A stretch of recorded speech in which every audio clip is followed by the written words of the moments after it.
Welcome back to the YouTube channel. Today I want to talk about my Canon 85mm f1.2 lens, the L series version. And I want to give you a little bit of an idea of what it's like to use this lens. Before I purchased this lens earlier this year, I had never rented it, I had never borrowed it, I had never used it. The only 85 I'd ever used was the 85 1.8, and I was not too impressed with it, which kind of tells you a little bit about my experience with most of Canon's non-L series USM lenses. I find that they come from an era where they are mostly designed for film cameras, and the optical qualities of those lenses really show that. They just don't have the resolution for higher megapixel count bodies that I would like to see. And that's where the L series lenses come in. Many of these are now getting very old in design. They were all released during film camera days. Only the newer versions, the second series, were released when digital was kind of still competing with film, in the mid-2000s. And my lens, the 85 1.2, the first version, is certainly in that design in the film era camp. And for a lens to be this good from the film era is really quite remarkable, coming from one of the Japanese manufacturers. So, today I'm going to tell you a little bit about this lens, some of the things you want to be aware of, and a little bit about my real-world experience with this lens. So first things first, we're going to talk about kind of the physical attributes of the lens. This is not going to be a review where I show you, pixel peeping images of this or that to compare sharpness. I really have nothing to compare this lens against. I have not used the newer version 2 of this lens, and I have not used Sigma's 85 1.4 Art. I have not used Sigma's older 85 1.4, and I have not used any of the other brands' 85mm lenses. So this 85 and the Canon 85 1.8 are the only standards of reference I have in my personal use. Now, to arrive at using these lenses, I did not just want them. I've obviously seen them used quite a bit, especially here on YouTube, but I've also seen them used in photo shoots as well that I've been a part of, and I thought, I really want that look. I tried to achieve it somewhat with the 135, and we'll talk about how this lens compares to the 135 in a later video. But the 85mm look, especially the 1.2 aperture, was really elusive for me, and so I decided to spring for this lens. And I kind of had some options whether to get the second version or the first version. Now, this is where some of the specifications come into play. So I looked up the first version and the second version on DxOMark. Thankfully, DxOMark has measurements of both of the lenses, and I'm not sure how accurate they are, but based on what was there, I had to make a decision, and I made the decision that I made. Mainly, I made the decision that saved me the most money. So this first series lens, the one that I have, was announced in 1989, which is when the EOS system was very new.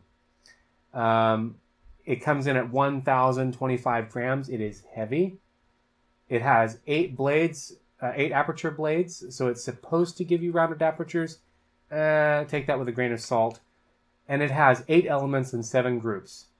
I don't know what kind of elements they are. I don't think that they're any ultra-low dispersion elements or anything like that, because of some things that I'll tell you later on. And of course, the reason that we buy this lens is because its aperture is 1.2. Currently on the market, there is no other autofocus lens that offers a 1.2 aperture. We have some manual focus lenses that do this, but no other autofocus lens for any platform offers a 1.2 aperture. And so this is the lens that every Canon shooter kind of lusts after. What did the second version of this lens change? Well, according to DxOMark, not much. This is why I'm not too sure about these measurements. So it was announced in 2006. Almost 20 years after the original, so it was well due for an upgrade. It too had 8 elements and 7 groups. I imagine some of those elements were changed out for things like the ultra-low dispersion elements or fluorite elements, but I would have thought that might have made the lens lighter. And since there's not image stabilization in that second version, I would think the lens would be lighter. But DxOMark lists the weight of that second series lens as the exact same as the original one, 1,025 grams. They're both said to be heavy, so bear that in mind. And the newer version is also supposed to have 8 aperture blades for rounded bokeh as well. I don't know if that's accurate either. Now, let's talk about how this lens behaves. I use this lens on a Canon 1DX. I have tried to use this lens on a Canon 5D Mark II. And here's my experience. If you watched a video of mine previously that talked about some of the sharpest lenses ever made for the Canon 5D Mark II, you will know that this version of the 85 1.2 lens from Canon is the one that I said is supposed to be the sharpest on that body. It's supposed to be sharper than the version 2 of that lens according to DxOMark. Here's where things get a little bit dicey. I put the Canon 85 1.2 L version 1 on that camera, and it may have been sharp. The problem was the focus accuracy was simply not there. And I was using this not in a real-world scenario, but in very controlled conditions, not lab conditions, but I had a subject set up a certain distance away, and I was trying to calibrate whether or not my 5D Mark II and the 85 needed to be micro adjusted for the autofocus. And I could not get consistent results even with the center autofocus point below 2.5 on the aperture. So I really couldn't get results that I wanted. I could not get repeatable, measurable results. Putting this lens on the 1DX is a joy. I will say that I am accustomed to using the very small group of autofocus points in a cluster. So you have 5 points together, and they're in a cross shape, and they have been very accurate for me in the past. With this lens, you cannot do that. Because the depth of field is so thin at 1.2, if the autofocus locks on to one of the assisting squares to assist the middle autofocus point, you will have a shift in focus. And so I really advise using the smallest point or the standard point for autofocus with a single point. It is slower than you would like it to be in that kind of a situation, but it will get the job done. Now, something else that you also will have mixed results with, if you use one-shot autofocus on your camera, even the 1DX, the autofocus will shift at 1.2. This is because your body naturally moves. Many times if you're using this lens for portraits, which is what it's really designed for, your subject will move. And so getting a shot perfectly still at f1.2 is just next to impossible. So one shot is really not your friend on the autofocus side. And so what I like to do is I like to assign my custom function button. I think it's on the Canon, it's called MFN2. It's right above the depth of field preview button. I like to assign that button to switch to AI servo. And so what it does is it will track for me, as long as I have the autofocus button pressed down on the back, so that I do not miss focus. It will keep up with the movement of the camera and the subject, those minute little movements. And so I use that to kind of combat any focus shifting based on movement that I might have once I've got everything set in. One of the things you want to worry about when you're shooting at f1.2 is to protect your highlights. I don't know if this is common at f1.2 because this is really one of the few experiences that I've had with f1.2 in a variety of scenarios, but you've always heard the term protecting your highlights, and that has never really mattered to me before when I shot at f1 at f1.8, f2.8, f2, even f1.4. I haven't really worried about that very much. However, on this lens at f1.2, you really want to err on the side of underexposing your highlights just a bit, maybe by a stop, a half a stop, a third of a stop. You have to watch your metering on f1.2 when you're shooting at that aperture. So if you're out in the daylight and you want to shoot at f1.2 and you're shooting anything white, let's say that might be flowers, that could be a t-shirt, it could be a dress, it could be pale skin. You want to dial in some extra shutter speed.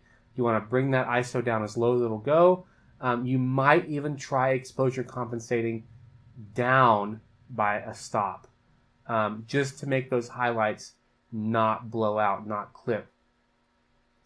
Because on this lens, when highlights are too much, you lose contrast. Even with the lens hood on, you lose contrast where you want it, and you don't want to do that. So use your shutter speed. Use shutter speeds higher than you think you usually should. The reciprocal rule does not apply here. Your shutter speed will pretty much always need to be at around 1,000 or 1,250 at the minimum when you are outside on a well-lit day. Even if it's overcast outside, you still have to protect the highlights. You're losing a lot of contrast anyway because it's overcast and it can be very flat with your lighting. So you really want to protect your highlights as much as you can. Some other things that you have to watch out for with this version of the lens, I'm not sure if it's only my copy or if it's something that's true of all of these first version lenses, but this lens suffers quite a bit from chromatic aberration. On DxOMark, it actually shows this lens is supposed to be better with chromatic aberration than the second version. I am not sure if that is true. I have never measured it, but this lens does have quite a bit of chromatic aberration. And I thought when I looked at the size that DxOMark was kind of illustrating for the chromatic aberration, I thought I wouldn't really notice it. But when you're using, especially when you're using strobes or any type of flash or artificial light, it is very noticeable, even when you have your lens wide open. And even when you stop it down to around f4 or so, you will see chromatic aberration. And as far as what I'm seeing, my editing programs are having a little bit of a problem with removing all of it. They will remove some of it. Lens profiles will remove some of it. But there is still quite a bit that remains, especially if you are needing to crop images where you're looking at the pixel level, you will see it very pronounced.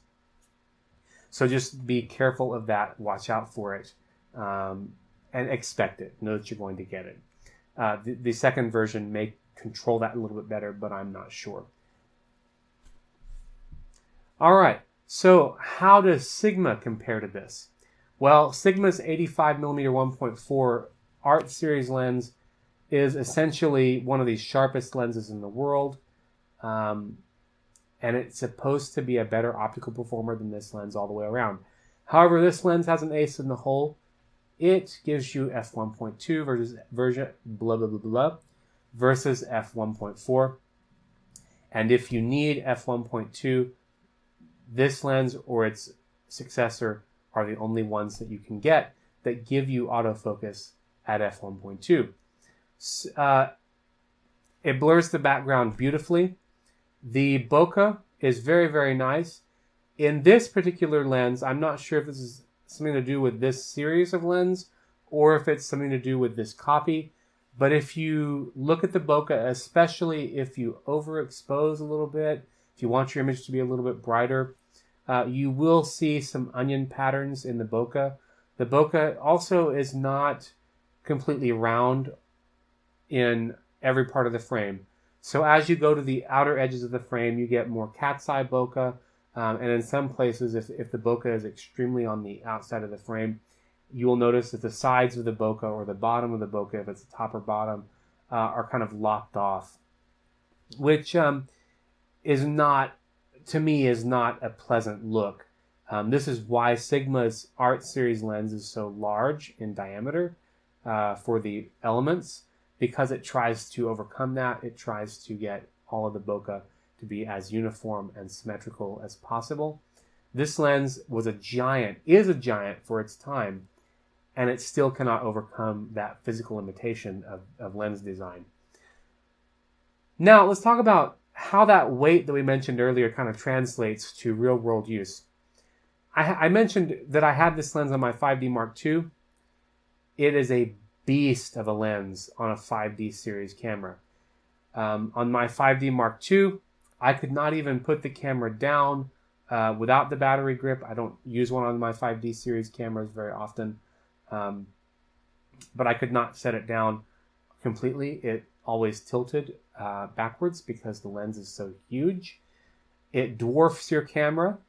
It is heavy. It makes your 5D series camera very front heavy, which can be nice if you want to hold the lens as a point of balance. It can be kind of easy to do that, but when you have it around your neck, if you use a neck strap, or if you use it on your shoulder, it does bend. It does tilt down quite a bit, and it is pretty heavy on your neck.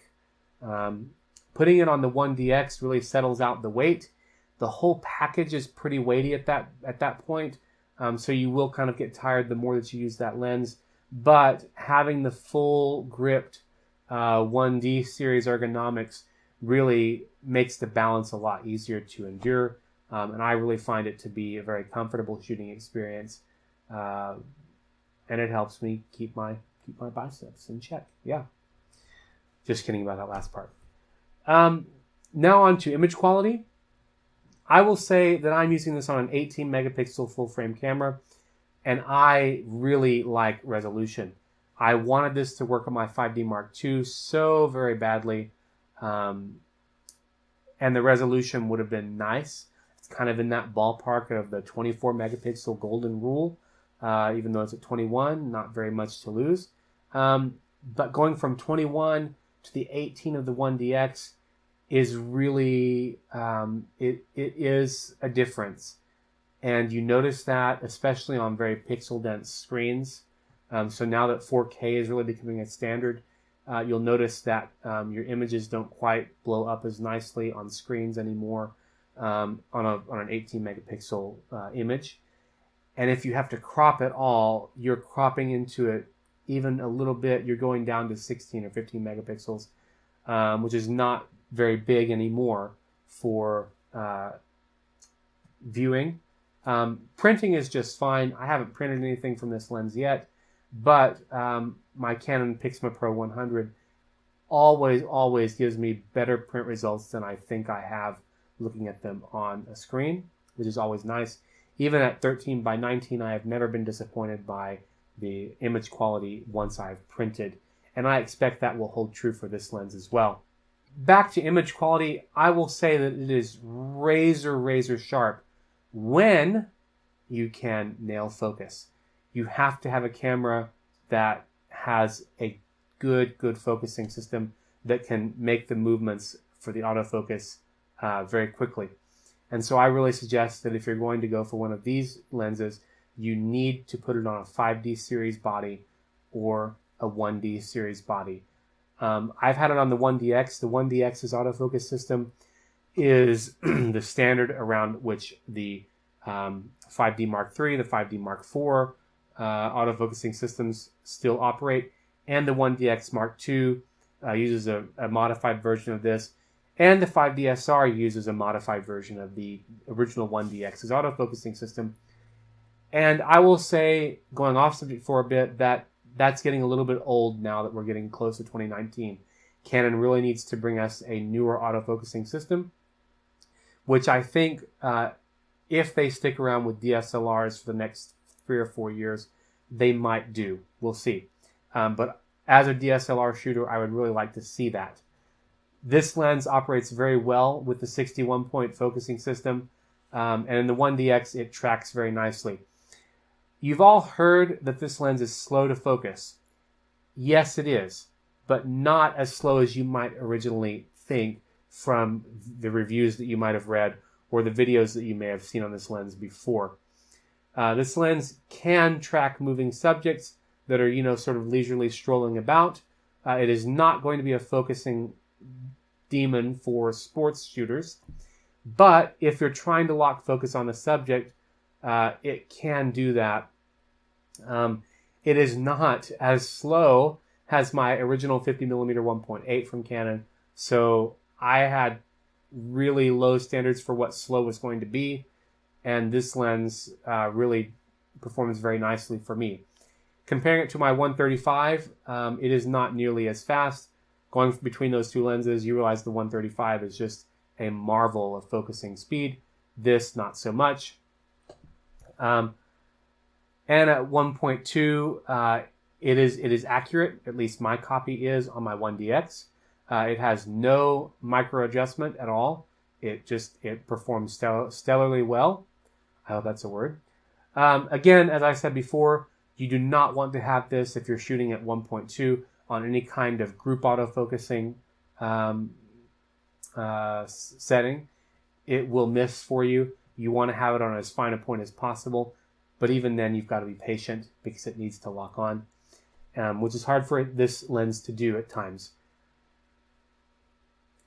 All right, now let's get down to price and value. Why go with the version 1 over the version 2? The version 2 is usually selling for about $1,200 to $1,400 used. New, I think it is close to $1,600. When this lens was announced in 1989, this lens cost $1,600.